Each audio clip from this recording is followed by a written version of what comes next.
Before I start, the Carter children, my wife and I were sitting several rows behind you, and we were praying for you, and I was humbly reminded that it was 18 years ago, almost to the day, that our family sat in that very row and supporting my mom, and it was your dad and his great faith that supported my mom and gave her hope that week. He traveled with us for several days, and we were blessed. So thank you.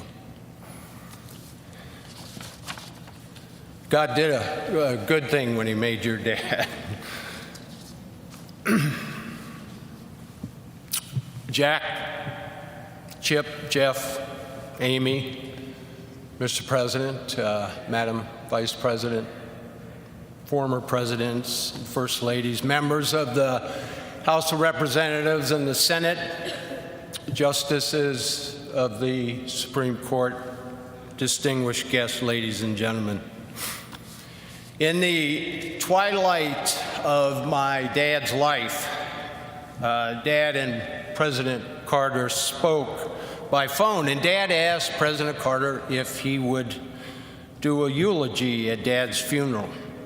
President Carter graciously agreed, and then he also asked if Dad would deliver a eulogy at President Carter's funeral. Now, Dad was thrilled to agree.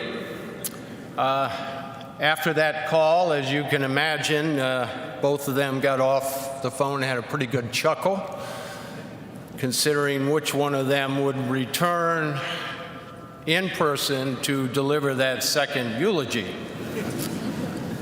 As you know, Dad died in 2006, and President Carter's eulogy continues to bring comfort, smile, laughter, joy, pride to our family.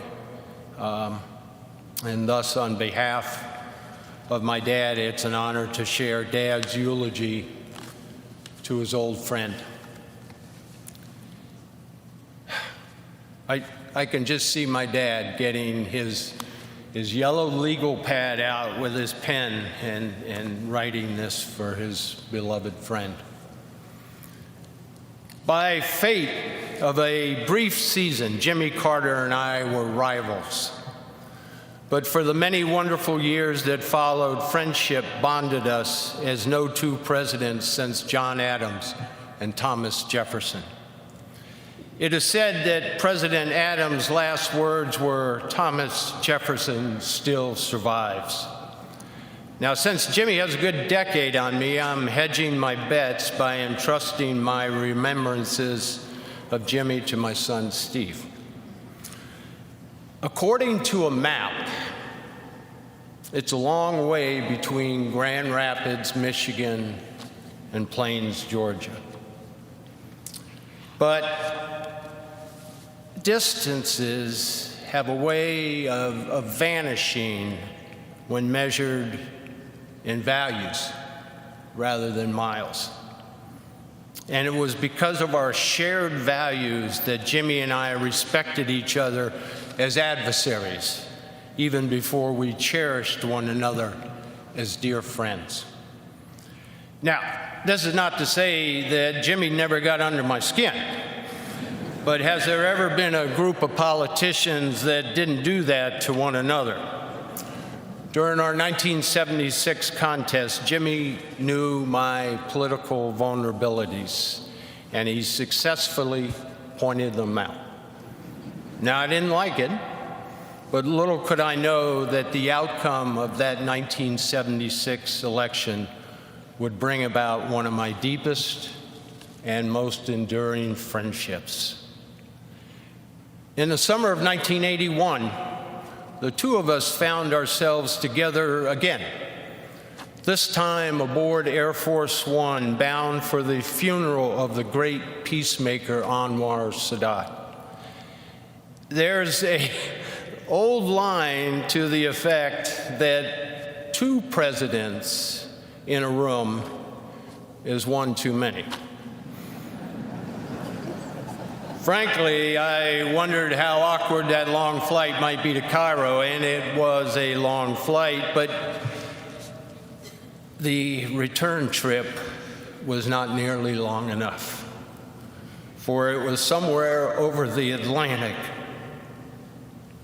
that Jimmy and I forged a friendship that transcends politics. We immediately decided to exercise one of the privileges of a former president, forgetting that either one of us had ever said any harsh words about the other one in the heat of battle. Then we got on to much more enjoyable subjects, discussing our families, our faith, and sharing our experiences in discovering that there is indeed life after the White House. We commiserated over the high cost of building presidential libraries and the even more regrettable fact that most of that fundraising for these otherwise admirable institutions fell to us personally. On the spot, we agreed to participate in programs at each other's library, beginning with a series of conferences on arms control. And if that wasn't newsworthy enough, we told reporters on the plane that a lasting Middle East peace would require the United States to make tough decisions, like confronting the Palestinian issue directly, thereby building on the work to which President Sadat had literally given his life. It was the first time, but by no means the last time, that our unlikely partnership ruffled feathers in the Washington establishment. Now, honesty and truth-telling were synonymous with the name Jimmy Carter. Yeah.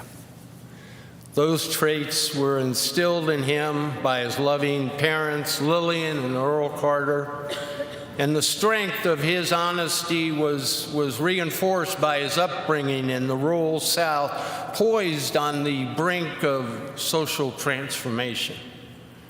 He displayed that honesty throughout his life as a naval officer, state legislator, governor, president, and world leader.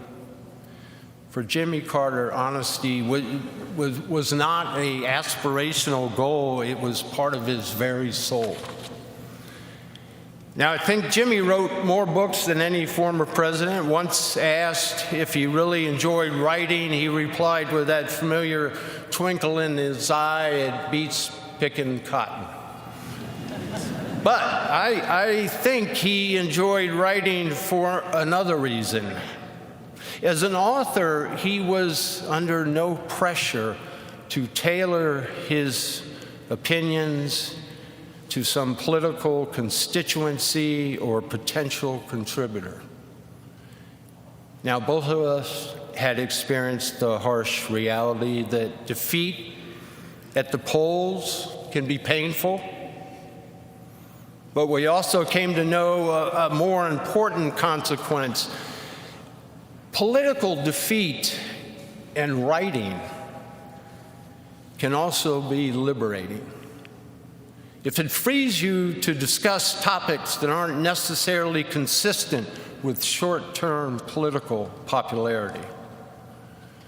Now, Jimmy learned early on that it was not enough merely to bear witness in a pew on a Sunday morning. Inspired by his faith, he pursued brotherhood across boundaries of nationhood, across boundaries of tradition, across boundaries of caste.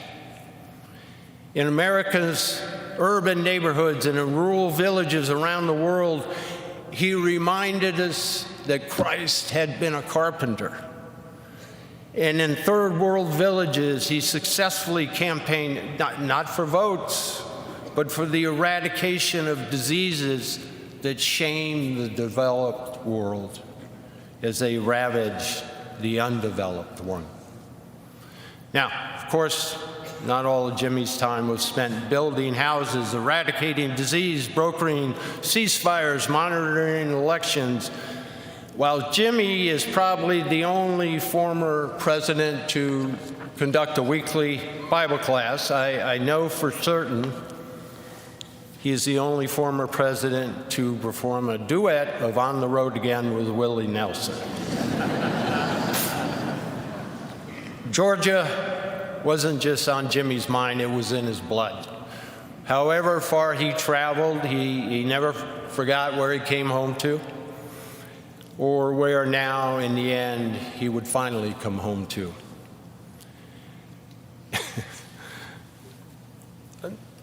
Of the many things Jimmy and I had in common, the most important is this.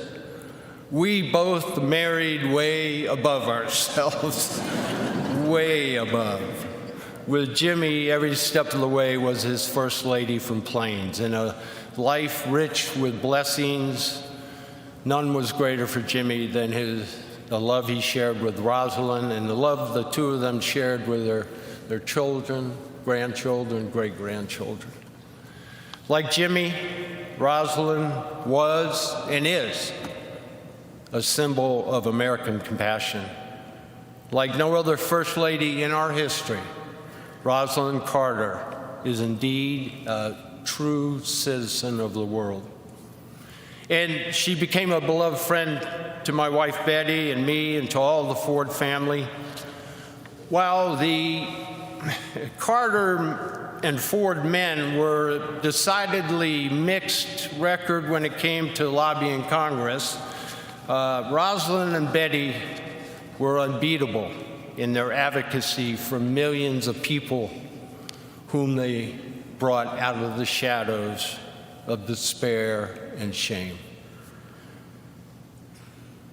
Now is a time to say goodbye, our grief comforted with the joy and the thanksgiving of knowing this man, this beloved man, this very special man. He was given the gift of years, and the American people and the people of the world will be forever blessed by his decades of good works. Jimmy Carter's legacy of peace and compassion will remain unique as it is timeless. The entire Ford family, we extend our love to you, and we add our prayers to the prayers of tens of millions of people around the world. May God bless and watch over this good man. May he grant peace to the Carter family as they say goodbye to a man whose life was lived to the fullest, with a faith demonstrated in countless good works, with a mission richly fulfilled, and a soul rewarded with everlasting life. As for myself, Jimmy, I'm looking forward to our reunion. We have much to catch up on. Thank you, Mr. President. Welcome home, old friend.